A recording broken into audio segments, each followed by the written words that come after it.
Portions of the following program may have been pre-recorded. The following program's views, claims, or ideas may not reflect those of WSRR Radio or StylesRebelRadio.com.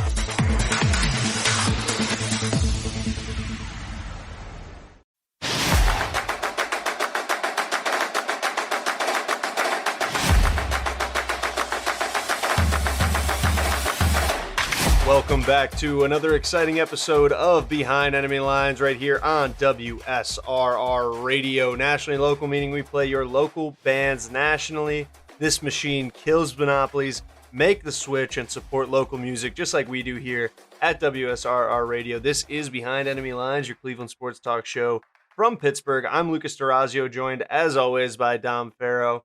We are recording on March 30th. This comes out on March 31st. For once, we're actually doing a very timely recording the night before. So welcome to your Monday morning drive to survive, your 10 a.m. block right here on WSRR Radio. Today, we're going to be covering some March Madness, a couple more free agency moves, because me and Dom can't stop talking about the NFL. And hey, NBA, MLB just covered every other league except for the MLB.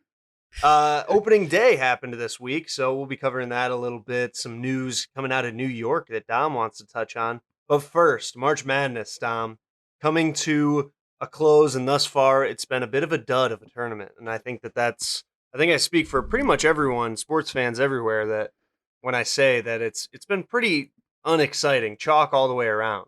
Yeah, it has not been a good year. It used to be in the past that you could put, let's say, $10 on every single underdog in the tournament, and you could walk away maybe making a couple bucks. If you did that this year, you would have lost hundreds, if not thousands of dollars doing this strategy, because the dogs have just not had that fight in them this year. They say hungry dogs run faster, but I haven't been seeing it.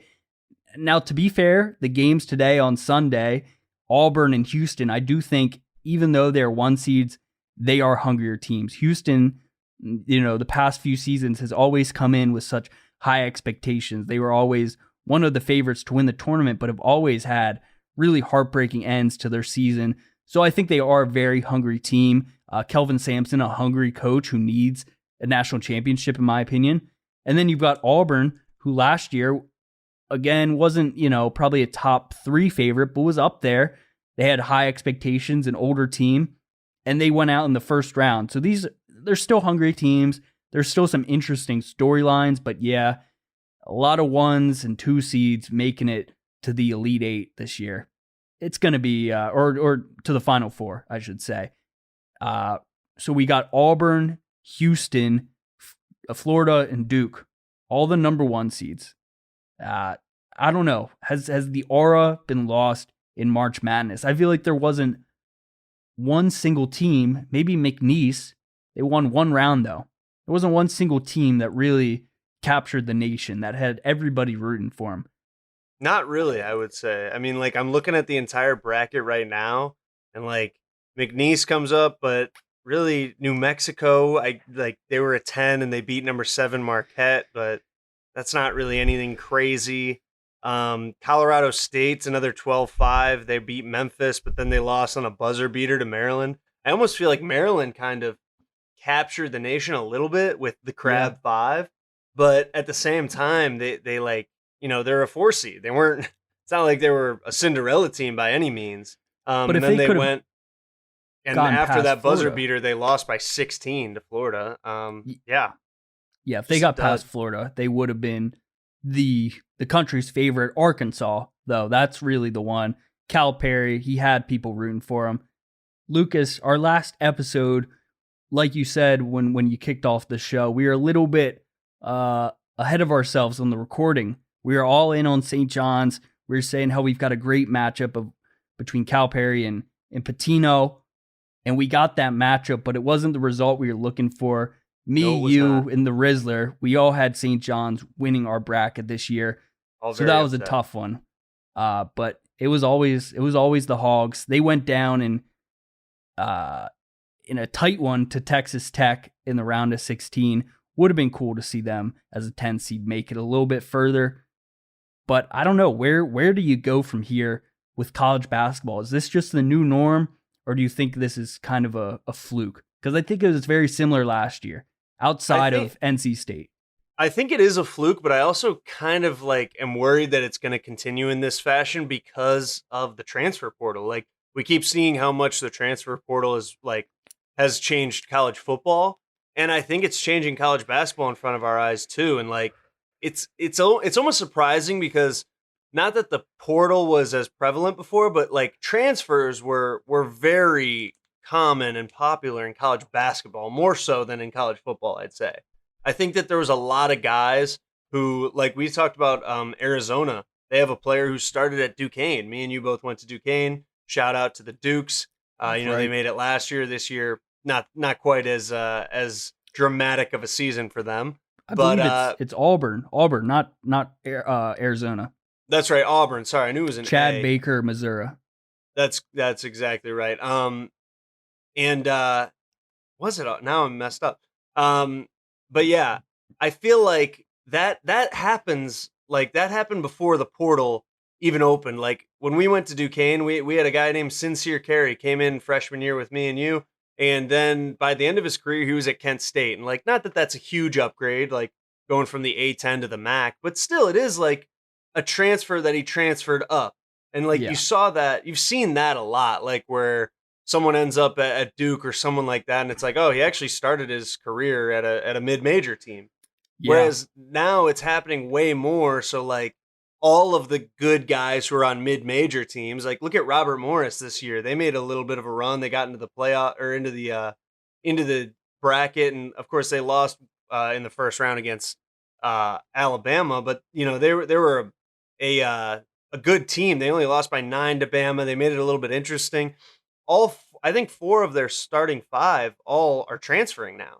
It's like, oh, well, any team that was any good at all is now, they're going to be decimated the next year because everyone's going to transfer away. Like, I feel like when we were younger, like Butler made a run like a couple times because like they had a similar core group, right? Like Gordon now, Hayward. That's right. Gordon and Hayward Brad was Stevens. balling. Yeah, Brad Stevens, now Celtics coach. That's a crazy team to look back on. Anymore. I know, right? And they were like, what, a half quarter away from winning it?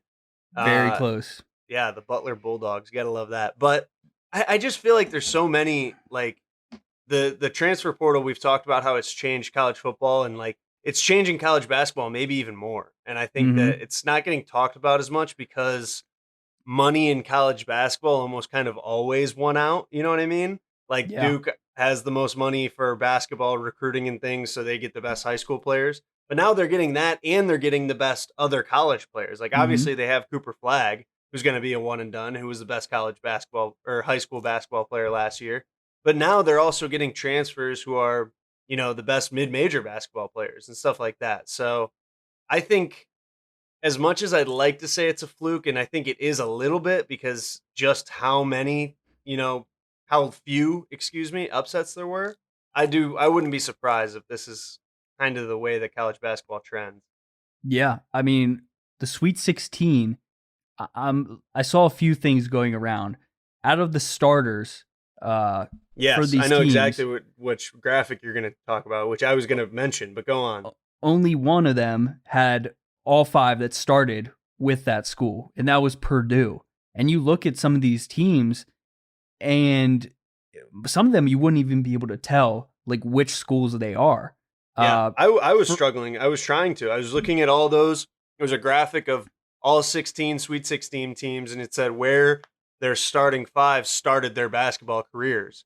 And there was very few of them. Like, obviously, Purdue, like you said, all starting 5 all started at Purdue and came in as freshmen at Purdue. But a lot of the other ones, I was like, honestly, I was struggling to remember who was in the Sweet 16. Yeah. Well, let's play a game. Me and you, and then the listeners can also guess along. I'll give you I like top 8 players by minutes per game and the school that they went to. There's actually a few logos on here that I don't know, but I'm going to do my best here. This is the Sweet 16? Sweet 16 teams. First one here. This team, top 8 here. First player went to Oklahoma, Texas A&M, Dayton, San Diego State, Delaware, This one looks like, I don't know what, it's like Drexel or something. It's like a dragon logo. I don't know what that is. Arizona and Oklahoma State.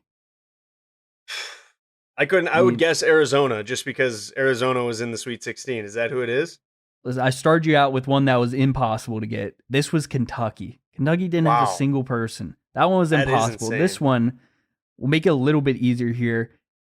Grand Canyon, Buffalo. It's a logo of like a bison or something. Texas Tech. Howard. It's Howard. I know. I saw that graphic and it's Howard. Yeah. A blue buffalo. Nevada, New Mexico, Drake, Pitt, and North Carolina. I got no clue. I would say, man, I'm looking at the teams now.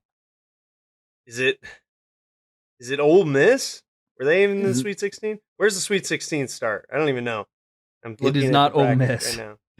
I don't think was Ole Miss in the Sweet 16. Maybe I don't know. Ole Miss was in it? the Sweet 16. It was Texas Tech. Texas Tech. I'll give you some options here. I'll narrow it down even.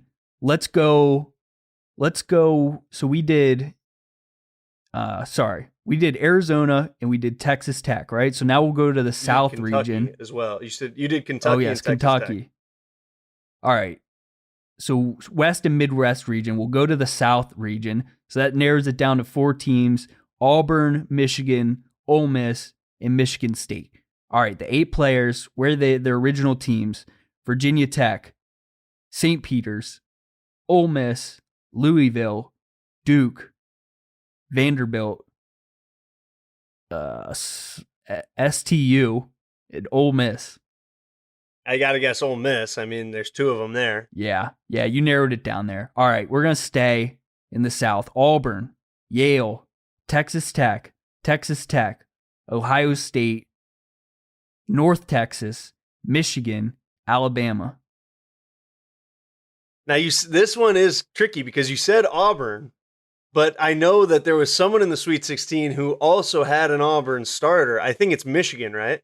It is Michigan. Well there done. We go. Very there good. We go. Trying to trip me up there. I think that's pretty good. There are a few more interesting ones. Kentucky, Arkansas, Florida Atlantic, Kentucky, Arkansas, Mizzou, Kentucky, Tennessee. BYU. It is the Arkansas Razorbacks. It was always the Hogs. The Hogs. But now, if you go back and listen about 2-3 episodes ago, at the very start of the episode, Dom gives a shout out to the Hogs, says, "Go Hogs, great day to be a Hogs fan," something like that. And it actually had nothing to do with college basketball. It was actually the fact that his online dynasty in college football 25 is with the Arkansas Razorbacks. Yeah. Gotta love the Hogs. I should have known. So he's a huge Hogs fan, but huge fan of Hog, but they couldn't pull it off. Calipari, after taking out his fellow Paisan. Now, here's another thing. Another thing that we mentioned, this is way, way back. You might have to go back like 10 plus episodes. But we talked about how Italians are one of the last races that people can get away with being racist to. And the day before St. John's in Arkansas, we're going to head-to-head. The front page of the New York Post Sports, fried Calipari. And it's a picture of Rick Pitino with a chef's hat on, pointing at Calipari. I mean, the front page of that, making fun of the Italians all over America, it's pretty much. There's no man. Other people they could do that type of stereotypes to and get away with. It's messed up. I'm surprised they didn't try to make like a Chef Boyardee joke out of that, something like that too. It is messed up. It's so terrible. Next on the menu for Hungry Johnny's, Patino's old nemesis and his wild hogs. Fascinating. That's wild. Fried Calipari. That's crazy. It's brutal.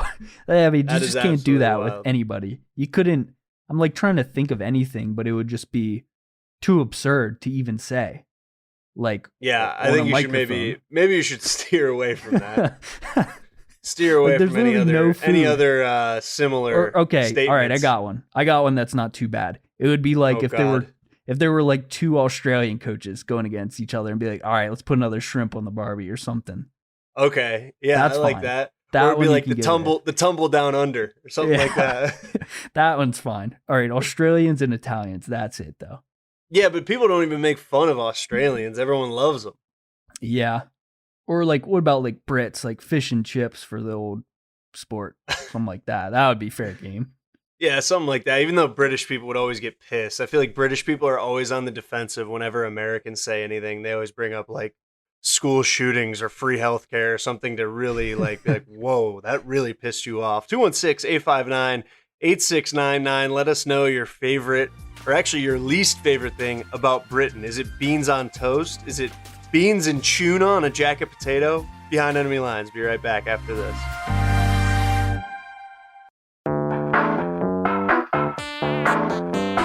What's the difference between the shirt you're currently wearing and the one that I am?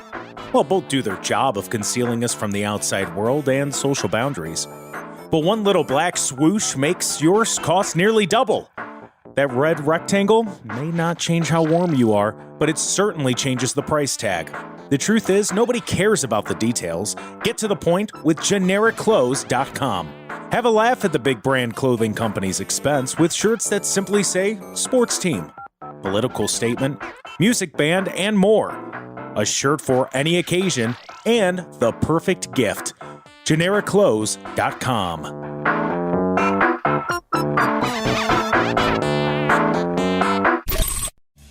Hi, this is Melissa, Hey, it's Matt. coming at you from Synergy Music Studio. We are a recording and production studio located on the south side near Chicago. Check us out online at synergymusicstudio.com. We offer recording, mixing, and mastering. And follow us on Instagram at Synergy Music Studio. Rock hard.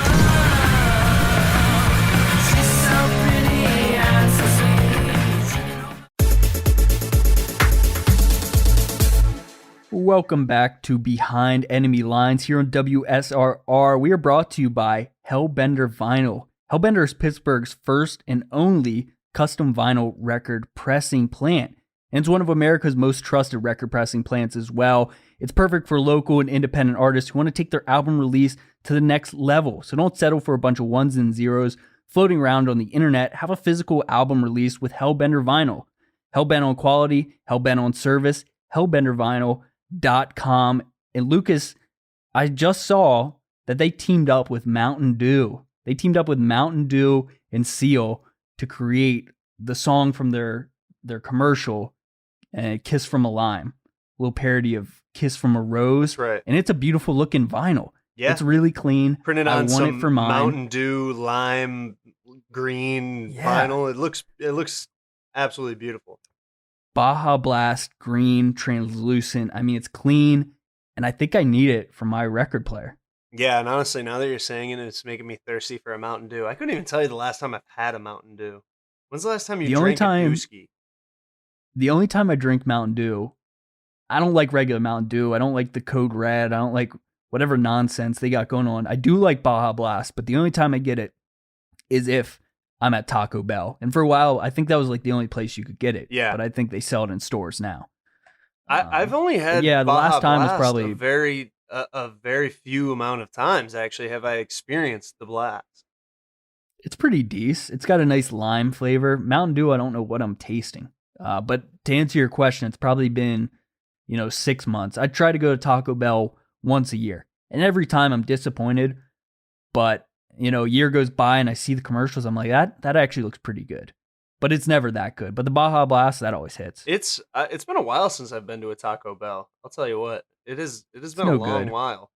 The only time I get Mountain Dew is actually like such a strange, it's a very strange like correlation to why I get Mountain Dew here, but anytime I'm at a Cleveland Guardians baseball game, I'll get a Mountain Dew. Not every time, but like not that I go to a ton of Guardians games, but like if I'm there, a Mountain Dew will hit because I remember one time when I was a kid, I never have seen my dad drink a Mountain Dew except for this one time when we were at a then Indians game. He was like, "Yeah, I think I'm going to get a Mountain Dew." And he got like the big like souvenir cup and like got a crispy Fountain Dew. And my brothers were like, "Oh man, got to get a Dewski." And then every single time from then on, every time I think Dewski, I think of being in the bleachers in Progressive Field, sipping on a Dewski, eating a dog, watching the Guards play. Do you think your brothers remember your dad in this moment of him ordering a Mountain Dew? At Probably. the I wouldn't game? doubt it. Yeah. That was the first think time I they- ever heard someone call it a dooski. I don't even remember if it was one of my brothers or one of my brother's friends, but then like from that moment on, it was a dooski for me. Do you think they get Mountain Dews if they go to baseball games? Probably not. They probably mostly just, enjoy the Beer. $2 beers before first pitch. Yeah. They They do that every game?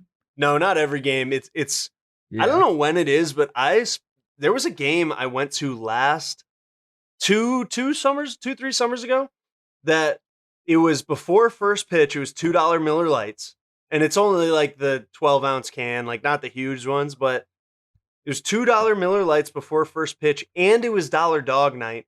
And if you get a ticket in the standing room, I forget what they call it, like the Market District or something like that, your first beer is free because they have like a bar in right field, and it's all standing room only in front of the bar. So like that's kind of where you're buying your ticket for, and you get a free first drink.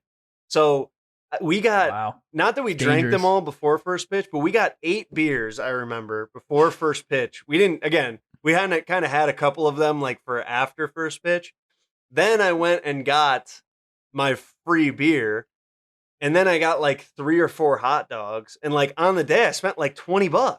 And I was like, Wow. this is like, I ate and drank all day for like hours, and I spent $20. Like you can't get this anywhere else. Yeah, you can't beat that anywhere. It's good to see some teams are getting back to that. I saw the Orioles, they've got like $5 like snacks, and like you can get drinks and you get free refills. It's like that's what the people need. Nobody wants to go to these That's what games baseball's and about. dropping $80. That's really what it's about. That's really what baseball's about. I was surprised when I came to Pittsburgh, and I don't know if Cleveland does it anymore, but when I was growing up, I specifically remember every day of the week during the baseball season, if there was a home game on that day, on the weekdays, it wasn't for the weekend, but something special happened. Like Friday was fireworks, Thursdays was like family day, the kids got to run the bases after. Wednesday was something, I think there was a drink special. Mondays was Dollar Dogs, and Tuesdays was something like taco. I don't even, maybe it wasn't tacos. I doubt they were serving tacos at Progressive, but still, like there was something every day. When I came to Pittsburgh, people were like, yeah, there's Dollar Dog Night tonight. Like they do it once a month or something like that. And I was like, what? That's Yeah. it? And of course, Bob Nutting, he's a slimy and frugal individual as the owner. So maybe that's why it is in Bucko land. But Yeah, no comment. No comment on that. no comment. I feel like Nah. everyone in Pittsburgh loves talking about how he needs to sell the team. Nah, I don't think so. You don't care? But I don't really know. Yeah, I mean, why would he? Why would he? Yeah. The other thing that I was As a business, surprised why would he? based around hot dogs and ballpark food is that there's no ballpark mustard anywhere but Cleveland, which I didn't know that. Yeah, I've heard of that. I don't get that. My old roommate, funny enough, always talks about this. You also ran into my old roommate at that $2 beer. that same $1 game. Dog That's Night, right. Funny Anthony, enough. shout out. But Anthony's always told me about this ballpark mustard. Is that what it's stadium mustard. And stadium. stadium mustard. It's like that's just brown mustard. That's not stadium mustard. No, 'cause Cleveland's like, brown how do you not have mustard- that? How brown- do you not? It's different. Brown mustard's a little spicy. Have you ever had stadium mustard? No, but it looks exactly like It Dijon does. mustard It does or look. brown mustard. It does look the exact same. It's not. It tastes different. There's like more vinegar in it, and I think something else too. I'm not sure exactly what it is, but like I think maybe I saw it was like made with like sesame seeds or something like that, and it's spectacular. That's all I can say. And I didn't Now know that I that think that was about a it- Cleveland delicacy until I came. Not even right when I came to Pittsburgh too. It was like 3 years into me living here when I went to a game and I was like, they don't have any ballpark mustard here. Like, whoa, what the hell? Where's the stadium mustard at? Yeah, and there's Bertman's original stadium mustard, and the bottles they used to have Chief Wahoo on the bottle, and now they have like the Cleveland Guardian C. But I always just assumed like that was a national thing, and like wherever they sold them, they had like that team's logo. I was just kind of like, oh, it's a local thing because like we're in Cleveland, but what like if I go to Chicago, I'm sure I can get stadium mustard on a bottle with the little Cubs C on it. Like, that's just what I assumed. I don't know why. And then I came here and I was like, where's the stadium mustard? And everyone looked at me like I had 3 heads. And, Yeah. no one had ever heard of it. It is pretty fascinating. Like, I've only been really to Pittsburgh venues, sporting venues. And like, you just think that this stuff is like the same wherever you go. But I've worked with the Penguins, and I see a lot of like visiting arenas and stuff, and see the stuff that goes on in there. I'm like, it's so different at each place, and you could argue whether it's better or worse, but there's a lot of noise, a lot of lights, a lot of nonsense going on at these in these cities that aren't really traditional sports cities. Really? Okay, you think they get too extravagant, huh? There's a little too much like chaperone and sound effects and just like things that really, I think, take away from the game, in my opinion. In between, like during commercial breaks, I see like what's happening, like the on-ice entertainment or whatever. And I don't know.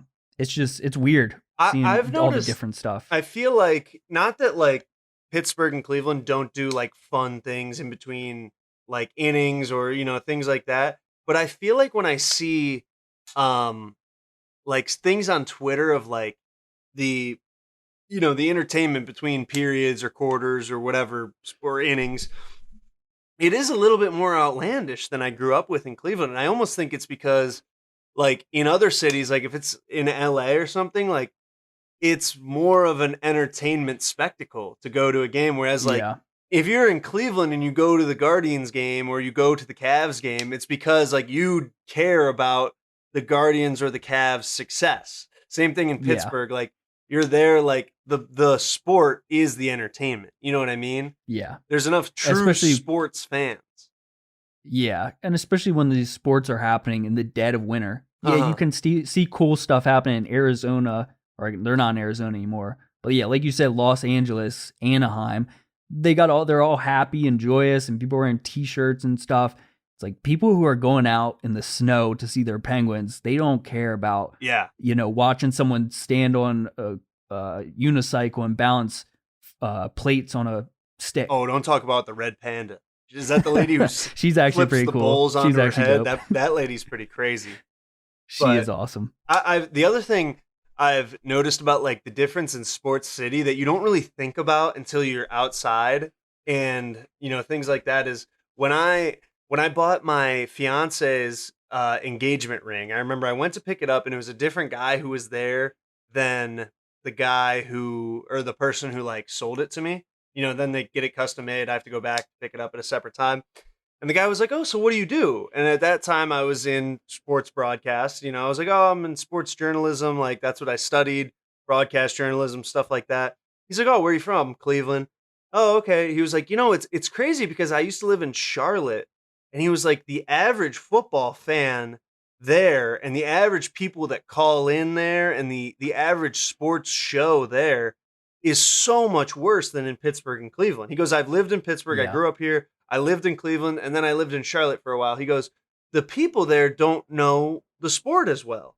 The people who call in will say stuff that is really, really stupid and has no merit to it." And like, not that Pittsburgh people and Cleveland people don't call in and say like Kenny Pickett should win the MVP. Because I remember a couple years ago, people were asking what Kenny Pickett's MVP odds were going into the Steelers season. But that's a different story. But like just the basic knowledge around, and it makes the shows worse because they have to like almost explain a baseline of the sport more than in Cleveland or Pittsburgh, which I thought was, again, just interesting. Something you don't think about unless you're there.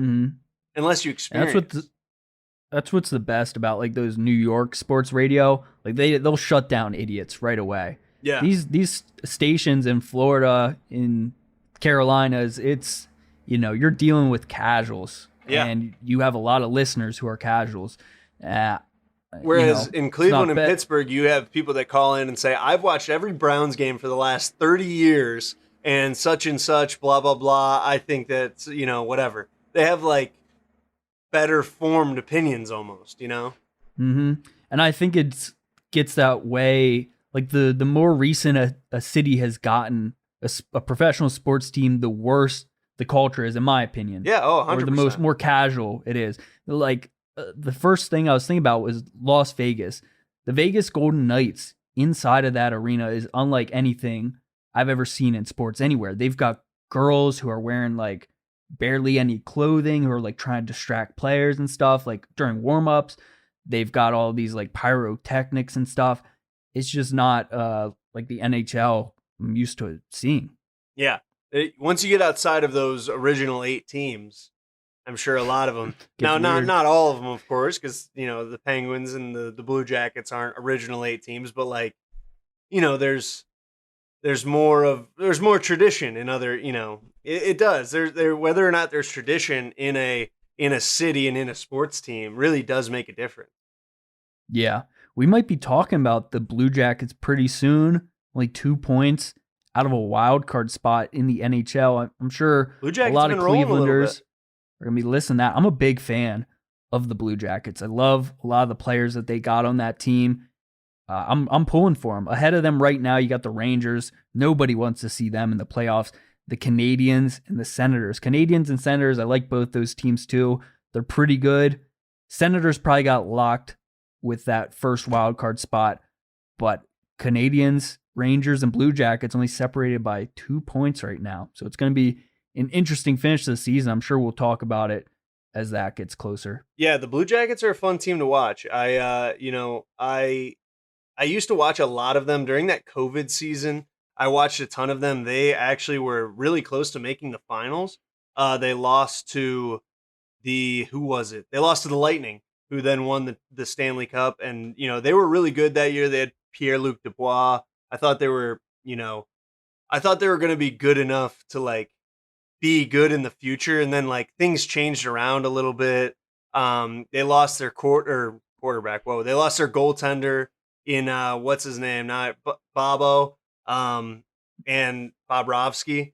They moved a couple things around. Then they got Johnny Gaudreau, and I was really excited for them. Still weren't great last year, and then of course everything happened with him. Unfortunately, God rest his soul. And prayers and thoughts and prayers to the Gaudreau family. But I feel like that the Blue Jackets kind of rallied around that and tried to put a season together for them in a way, which is good to see. But Dom, we talked about some ballpark dogs. We talked about ballpark culture.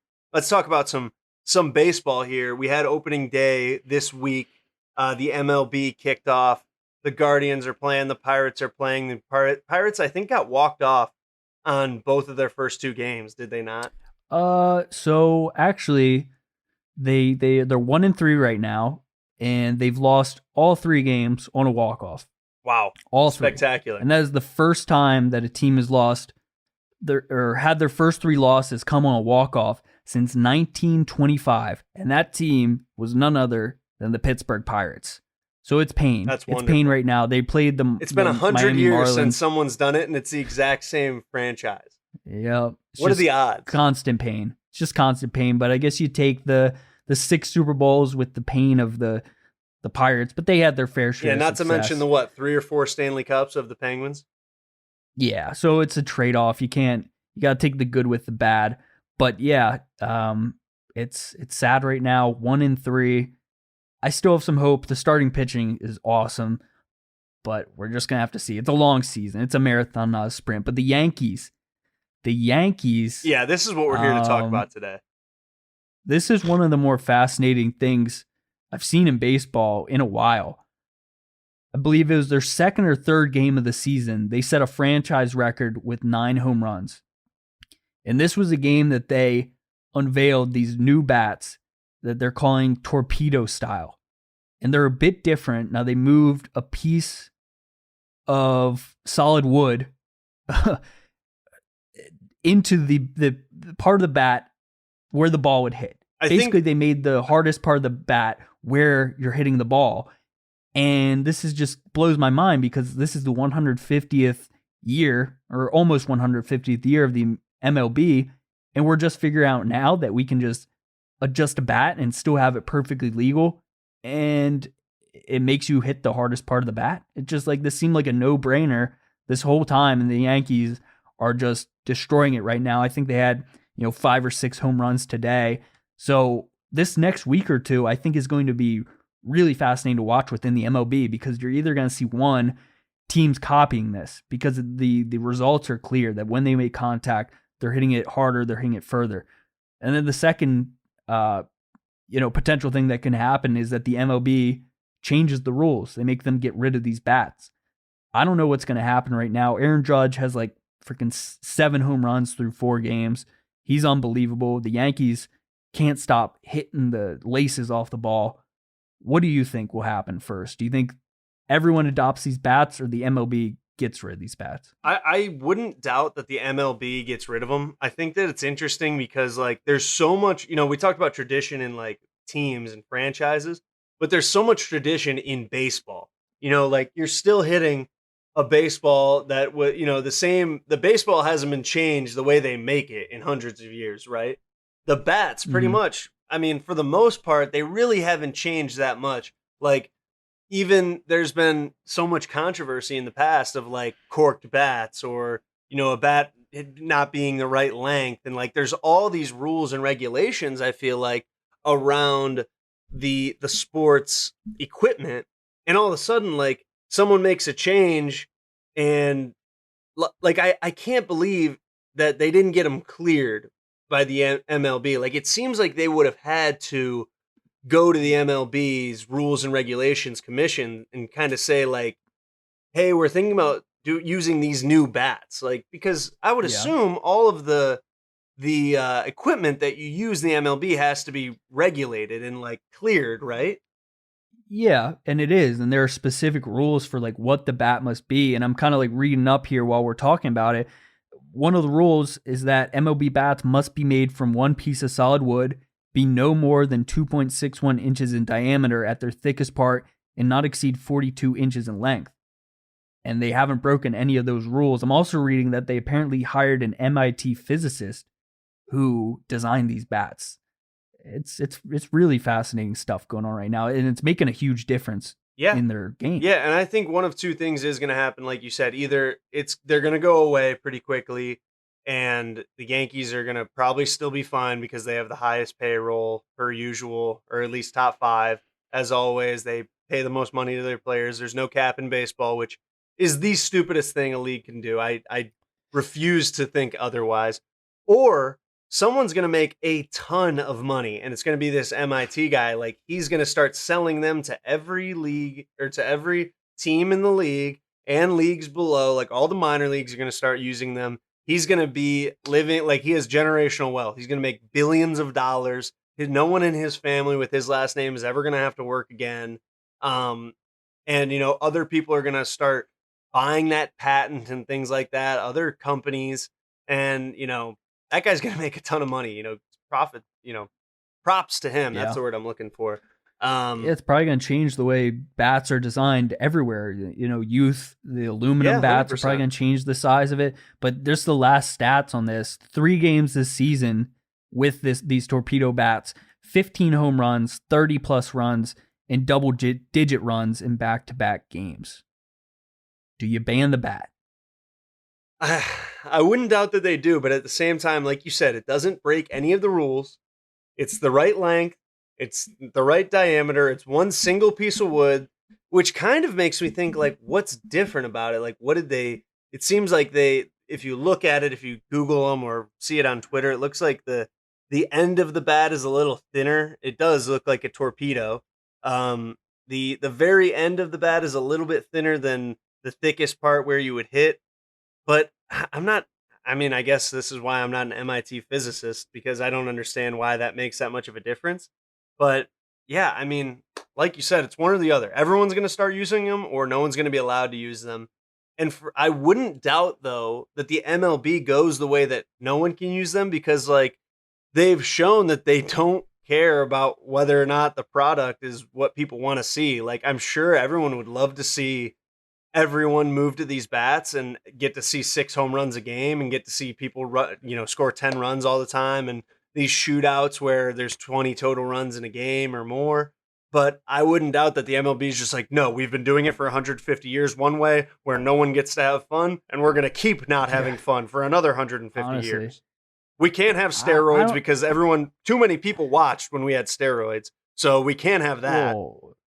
That's the craziest part about it. Like, these baseball players and the teams have gone to such extents to hit balls out of the park. They've juiced themselves. They've juiced the baseballs.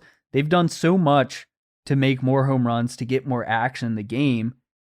But no one thought in 150 years, let's just make the hardest part of the bat the spot that hits the ball. I mean, it just seems like obvious stuff. And I think there might be stuff in other leagues that are just so obvious and within the rules of the game that we just haven't thought of. Yeah, I think that it's interesting to see like things that have changed that make the sport so much easier, like gloves now in the NFL, way stickier than anything has ever been in NFL history, you know, and, you know, maybe even stickier than Fred Biletnikoff using Stickum. And like, it's way easier to catch a ball now than it was 75 years ago, whatever it was, however long before modern gloves came into the game. You know, even 20 years ago, gloves weren't as good as they are now. Things like that. Well, think about like, what was it?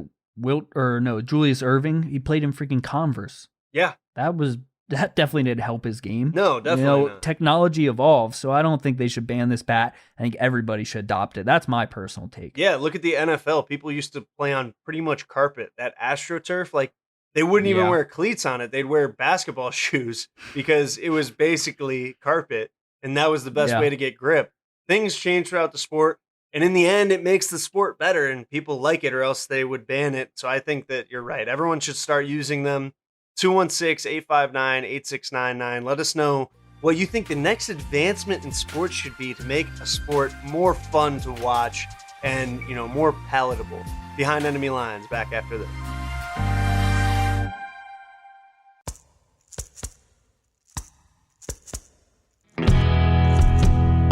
If LimeWire taught us anything, your digital music is free and open to piracy, and even manipulation when it comes to digital distribution. So why settle for a bunch of ones and zeros floating around on the internet?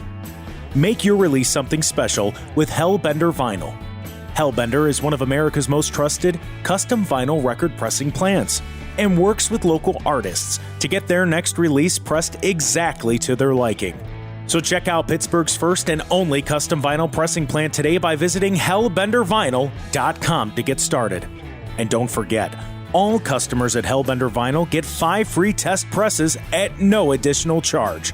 Hellbent on quality, hellbent on service, hellbendervinyl.com.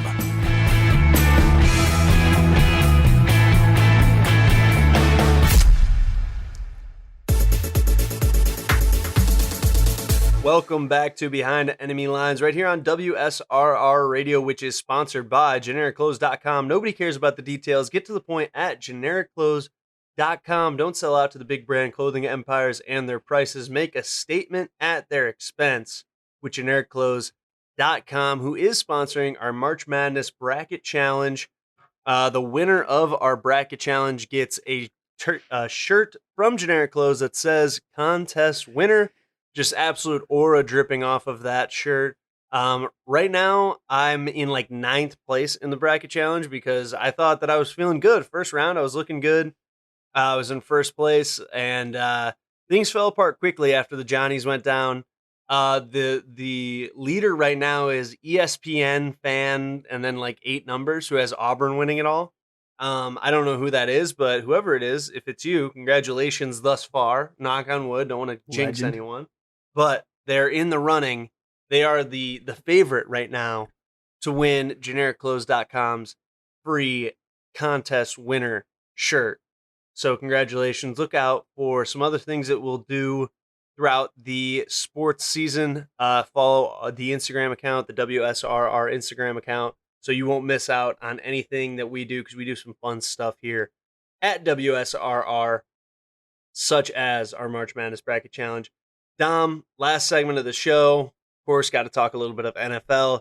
Your man, the Steelers starting quarterback for the majority of the 2024 season, Russell Wilson, now a New York Giant, also a teammate of someone who was a starting Browns quarterback for much of the 2024 season. Jameis Winston, that quarterback room just has an insane amount of locker room leadership now, as Ton they of have talent. Russell Wilson, Jameis Winston, and their third quarterback, Tommy DeVito. So what do you think of the quarterback situation in New York? And do you think that Russ is going to start all 17 games? That's called a Super Bowl caliber team right there, Lucas. Yes. Doesn't No, I'm matter any kidding. other position. If you have Jameis Winston and Tommy DeVito and anyone else in the QB room, you're set up, right? Yeah, I mean, like you said, the prayers are going to be amazing. The inspirational speeches are going to be top tier. But are they going to win games? And I was thinking no for a while, but then I thought like Russ and Malik Neighbors, that might be something pretty cool. Could be a good They might have combo. a decent connection. Now, will they win, more than 6 games? Probably not. But No. will they win like 2 or 3? I don't think so. I think they'll be competitive enough where they can, be scrappy a little bit. Malik Neighbors is, I think, going to be one of the best receivers in the league. Russ showed he still had a little bit of juice left, still had the deep ball. And if things don't go well, you know that Jameis, he's got enough talent where they can score. He'll get eyes on the team. That's all he needs to do is get eyes on the team. He'll have some great pregame and postgame speeches, some prayers that'll be spectacular. And, maybe he'll play the last 6 games of the season and probably throw 6 picks. But, That's all good. you got to love watching Jameis, no matter how many picks he's throwing.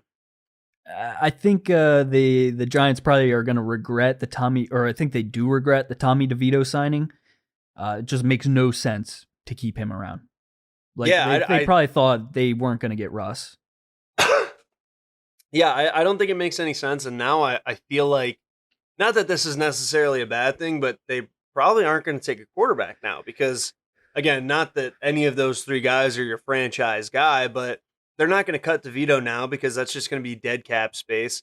They just signed Russell Wilson and they just signed Jameis Winston. They're not going to, they newly signed 3 guys and then draft another guy. I doubt Cam Ward's going to be there. It's looking like he's going to go to the Titans.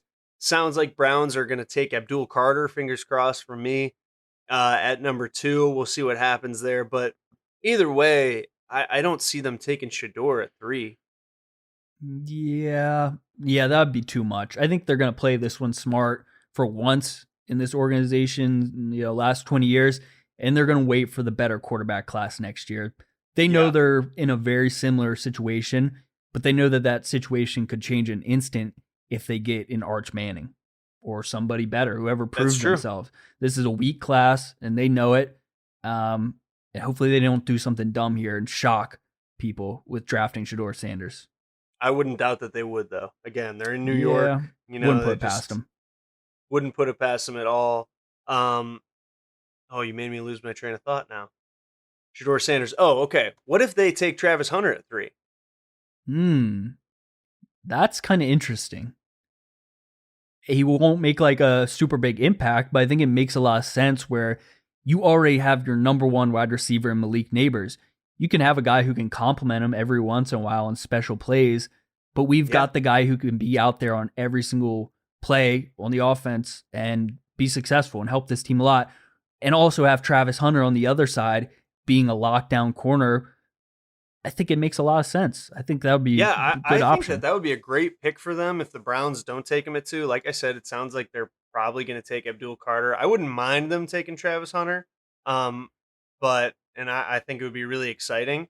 Of course, the draft talk, the thing that happens every year is that no games have been played, but people have moved up and down on the board. Travis Hunter went from being like, yeah, he's really good and he won the Heisman and like he's probably going to be an NFL starter somewhere and have a long career, to now it's like he's the best prospect in the draft, bar none, and everyone should take notice of this guy. And like, I'm not saying it hasn't always been that, but like nothing's changed in the last 2 months. Why are people higher on him now than they were 2 months ago?